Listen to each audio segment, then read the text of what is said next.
Away from politics, the family of slain Kenyan woman Njoki Muchemi have described her as an easygoing person who loved her family and showed no sign of being in a distressed marriage.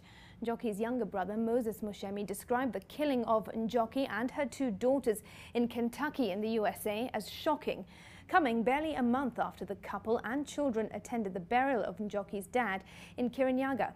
NTV's Rose Wangoi has those details. A freshly dug grave with flowers that have started to wither on a heap of soil. Just as the family tries to begin the journey to healing, another tragedy strikes. They're now mourning three other family members. Moses Muchemi, Njoki's brother, said it was difficult for the family on what could have transpired. He says that nothing seemed off with the couple, adding that the murders came as a shock to him and the family. He was a caring man, and this was the last thing we expected, as in, so it's still shocking. She could speak her mind, as in, if there was anything, we could have known. By now, we could have known that something is going on. Njoki, her two daughters, Adriana and Brianna, was shot by her husband, Gary Stanton, in cold blood in their Kentucky home on December 2nd. According to the police, Gary died from a self-inflicted gunshot wound. They were like the model family. Everybody was saying, wow, I wish my husband was like that. I mean, this is a person who used to share even his password and account details with my sister. So they used to operate together. Everything was open about their relationship. By open, I mean honesty, in terms of honesty. The shooting of the three comes in the wake of Njoki's birthday last week, where Gary sent her a flowery message to tell her just how much he loved her. Muchemi stated the family was in Kenya last month for their dad's burial.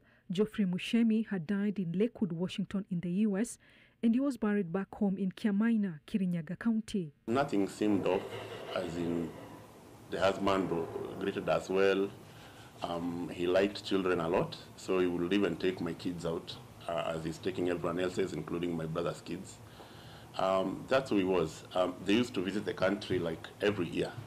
He left before, and my sister stayed a bit because we were still continuing with the succession issues about my father. And he'd call daily. He used to call via WhatsApp, so if he doesn't reach my sister, he would call me.